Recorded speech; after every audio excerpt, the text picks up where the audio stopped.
இதில் வந்து பார்த்தீங்க அப்படின்னா இன்டென்டேஷன் பற்றியும் இந்த இஃப் எல்சிஃப் எல்இஃப் இதெல்லாம் பற்றி பார்த்துடலாம். ஸோ இப்போ நம்ம இதை இதுக்கு யூஸ் பண்ணுவோம் அப்படின்னா ஒரு இதை செக் பண்ணுறதுக்கு. இப்போ உதாரணத்துக்கு எனக்கு வந்து ஒருத்தன் பாஸாக ஃபெயிலான்னு செக் பண்ணுறேன்னு வச்சுங்க. ஒருத்தனோட மார்க்கை வச்சு 35 இல்லை 35க்கு மேலே இருந்தால் பாஸ் அப்படின்னு நான் வந்து சொல்கிறேன். அதனால் இப்போ மார்க்குன்னு எழுதிக்கலாம். மார்க் வந்து நான் 30 கொடுத்துட்டேன். இப்போ இஃப் இதை தான் வச்சு செக் பண்ண போனோம். இஃப் இந்த கீவேர்டு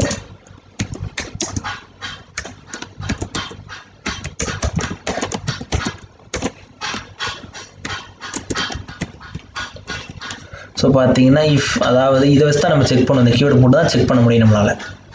ஸோ வந்து மார்க் 30க்கு ஈக்குவலாகவோ இல்லை 30 விட பெருசாகவோ இருந்துச்சு அப்படின்னா நமக்கு வந்து பாஸ் அப்படின்னு சொல்லி பிரிண்ட் பண்ணணும். இப்படி தான் நம்ம வந்து இஃப்பை யூஸ் பண்ணுவோம். இங்கேயே ஒரு கேப் இருக்குது, இங்கேயே கோலன் இருக்குன்னு நான் சொல்கிறேன். இப்போதைக்கு இதை மட்டும் பாருங்கள். பண்ணிட்டேன் அப்படின்னா பாஸ் நமக்கு வந்து வந்துருச்சு. ஸோ இன்னொருத்தையும் நம்ம செக் பண்ணி பார்க்கணும் அப்படி இல்லையா? சரி, நான் மாற்றி கொடுத்துட்டேன். 35ன்னு கொடுக்கணும். நான் மாற்றி கொடுத்துட்டேன். சரி, திரும்பி ரன் பண்ணி பார்த்துடலாம். ஏன்னா 35 வந்தால் தான் பாஸ்ன்னு இருக்கணும். ஸோ எனக்கு எதுவுமே வரலை. இதே நாங்கள் வந்து 35 கொடுத்தேன் அப்படின்னா எனக்கு பாஸ்ன்னு வரும். இல்லை 35க்கு மேலே எது கொடுத்தாலும் எனக்கு பாஸ்ன்னு தான் வரும். இல்லை 35 கம்மியாக ஒரு வேல்யூ இருந்தாலும் எனக்கு வந்து எதுவுமே பிரிண்ட் ஆகாது. ஸோ இப்போ இதோட இதுக்கு வரும். இது வந்து கோலன் வந்து பார்த்தீங்க அப்படின்னா இதோட சின்டெக்ஸில் வரும். இது நம்ம தூக்கணும் அப்படின்னா நமக்கு வந்து எரர் வந்துடும். ரன் பண்ணால் சின்டெக்ஸ் எரர்னு வரும். ஸோ இது எதுக்கு அப்படின்னு வந்து பார்த்தீங்கன்னா வந்து இது பேர் தான் இன்டென்டேஷன் சொல்லுவோம். தூக்கி பார்த்தீங்கன்னா நமக்கு வந்து இன்டென்டேஷன் எரர் வரும். இன்டெண்டட் பிளாக்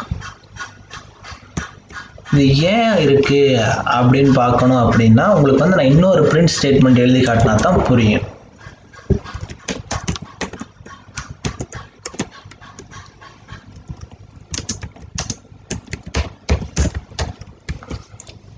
ஸோ இப்போ நான் எழுதிட்டேன். இப்போ நான் வந்து மார்க் வந்து 35 இருக்குது. நம்ம என்ன கண்டிஷன் இங்கே கொடுத்துருக்கோம் அப்படின்னா மார்க் வந்து 35க்கு ஈக்குவலாகவோ இல்லை மேலேயோ இருந்தால் பாஸ்ன்னு பிரிண்ட் பண்ணணும். அதாவது இந்த கண்டிஷன் சாட்டிஸ்ஃபை ஆனால் மட்டும்தான் நமக்கு இந்த பிளாக் எக்ஸிக்யூட் ஆகும். ஸோ இப்போ ரன் பண்ணலாம். எனக்கு பாஸ்ன்னு வந்துருச்சு, எண்ட் ஆஃப் ப்ரோக்ராம் வந்துருச்சு. ஆனால் இப்போ வந்து நான் வந்து மார்க் 30ன்னு கொடுக்குறேன்னு வச்சுக்கோங்க. இப்போ ரன் பண்ணுறேன் அப்படின்னா எனக்கு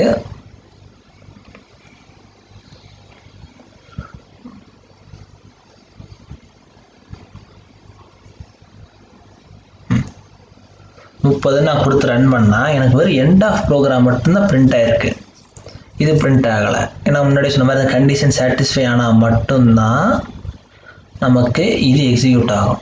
ஆனால் இந்த எண்ட் ஆஃப் ப்ரோக்ராம் மட்டும் எப்படி எக்ஸிக்யூட் ஆச்சு? அங்கே தான் நம்ம வந்து இந்த இன்டென்டேஷனை நம்ம வந்து யூஸ் பண்ணுறோம். அதாவது இஃப் அப்படின்னு சொல்கிறது இது ஒரு ஸ்டேட்மெண்ட் வச்சுங்க. இதுக்குன்னு ஒரு ஸ்டார்டிங் எண்டிங் ஒரு பாயிண்ட் இருக்குது. இது மற்ற ப்ரோக்ராமிங் லாங்குவேஜில் எப்படி சொல்லுவோம் அப்படின்னா ஒரு கர்லி பிரேஸ் இங்கிட்டும் இங்கேயும் போட்டுரும். ஸோ இது வந்து இஃபோட கர்லி பிரேஸ் இஃப் கிட்ட போட்டதுனால. ஸோ இஃப் கண்டிஷன் சாட்டிஸ்ஃபை ஆச்சு அப்படின்னு வச்சுக்கோங்களேன், இந்த 2 கர்லி பிரேஸ்க்குள்ளே இருக்கிறது எக்ஸிக்யூட் ஆகும். இந்த கர்லி பிரேஸ்க்கு வெளியே இருக்கிறதுக்கும் இஃபுக்கும் சம்மந்தம் கிடையாது. ரைட்டா? இப்போ அதை தான் மற்ற லாங்குவேஜில் பண்ணுவோம். ஆனால் பைத்தானில் வந்து நம்ம கர்லி பிரேஸும் யூஸ் பண்ண மாட்டோம். மற்ற லாங்குவேஜில் மாதிரி செமிகோலன்ல எதுவும் யூஸ் பண்ண மாட்டோம். ஸோ இங்கே வந்து இஃபோட பிளாக் எது அப்படின்னு எப்படி கண்டுபிடிக்கிறது?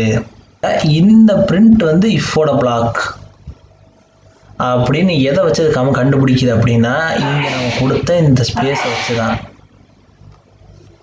இந்த ஸ்பேஸை நம்ம இங்கே கொடுக்கல அப்படின்றதுனால தான் இது வந்து இது இஃபோட பிளாக் இல்லை அப்படின்னு சொல்லி கண்டுபிடிக்கிறது பைத்தான். இப்போ ஒன்று பண்ணலாம். நான் இங்கே கொடுத்துட்டு இங்கே ஒரு டேப் ஸ்பேஸ் கொடுத்துட்டேன்னு வச்சுங்க. இப்போ நான் திரும்பி ரன் பண்ணுறேன் அப்படின்னா எனக்கு எதுவுமே வராது. ஏன்னா ரெண்டோட இன்டென்டேஷன் லெவலும் ஒன்று. பார்த்தீங்களா? இது எங்கே ஸ்டார்ட் ஆகுது அதே இடத்துல இங்கே ஸ்டார்ட் ஆகுது. இடையில இருக்கிற இந்த எம்டி லைன்லாம் கண்டுக்காதீங்க. அதெல்லாம் எவ்வளோ விட்டாலும் நமக்கு அது பிரச்சனை இல்லை. ஸோ சேம் லெவல் ஆஃப் ஸ்பேஸில் தான் இந்த ரெண்டுமே இருக்குது. அதனால் இது என்னவா கன்சிடர் பண்ணால் இது ரெண்டுமே இஃபோட பிளாக் அப்படின்னு சொல்லி கன்சிடர் பண்ணோம். ஸோ இப்போ இஃபோட கண்டிஷன் வந்து சாட்டிஸ்ஃபை ஆச்சு, அதனால் இந்த ரெண்டும் நமக்கு வந்து எக்ஸிக்யூட் ஆயிடுச்சு பாருங்கள். ஸோ இப்படி தான் நம்ம இந்த இன்டென்டேஷன் யூஸ் பண்ணுவோம். இன்கேஸ் நான் வந்து ஒரு ஸ்பேஸ் இப்படி தள்ளி வச்சுன்னு வச்சுக்கோங்களேன், என்ன ஆகுன்னு பாருங்கள். என்ன வருது பார்த்தீங்களா, அன்எக்ஸ்பெக்டட் இன்டென்ட்னு வருது. ஸோ இந்த இன்டென்டேஷன் மட்டும் கொஞ்சம் கரெக்டாக யூஸ் பண்ணிங்க, மாற்றி போட்டுறாதீங்க. அடுத்ததில் என்ன இருக்குது அப்படின்னு வந்து பார்த்தீங்க அப்படின்னா எலிஃப்.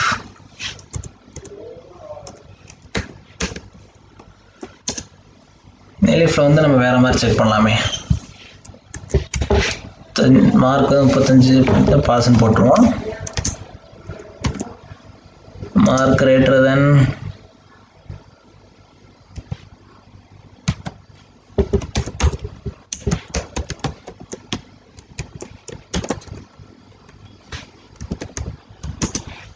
குட்னு போட்டுருவோம்.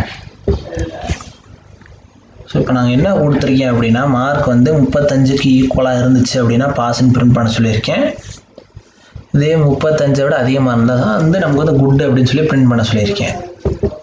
இது என்ன ஈக்குவல் டு இது என்ன கிரேட்டர் தென் லெஸ் தென் சிம்பிள்லாம் யோசிக்காதீங்க. இப்போதைக்கு ஒரு சின்ன எக்ஸாம்பிளுக்காக மட்டும் இதை நீங்கள் பாருங்கள். அது என்னன்னு சொல்லி நான் பின்னாடி சொல்லுவேன் ஆப்ரேட்டரில்.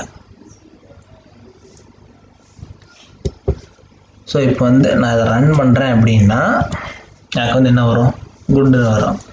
ஏன் அப்படின்னா ஃபஸ்ட்டு இந்த கண்டிஷனை வந்து செக் பண்ணணும், இஃப் கண்டிஷன் இல்லை அப்படின்னா அதை எலிஃபில் வந்து செக் பண்ணுறோம்.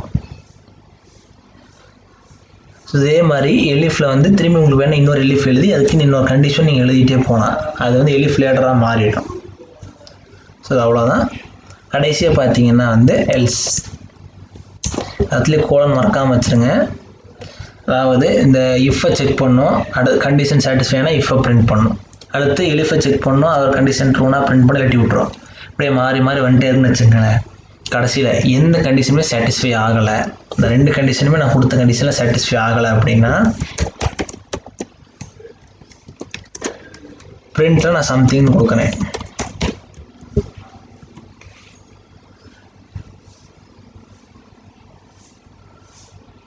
இப்போ வந்து 35 கம்மியாக தான் கொடுக்கணும். ஸோ 34 கொடுக்குறேன்னு வச்சுங்க. இப்போ நான் ரன் பண்ணுறேன் அப்படின்னா சம்திங்னு வரும். ஏன்னா 35 மார்க் வந்து 35 செக் பண்ணால் மார்க் 35 கிடையாது. மார்க் வந்து 35 விட அதிகமாக இருக்கான்னு கேட்டால் அதுவும் கிடையாது. அதனால் இது எல்லா கண்டிஷனையும் செக் பண்ணி எதுவுமே சாட்டிஸ்ஃபை ஆகலைன்னா எல்ஸ் பிளாக் எக்ஸிக்யூட் ஆகும். இல்லை இதில் வந்து பார்த்தீங்க அப்படின்னா இன்னொன்று இருக்குது.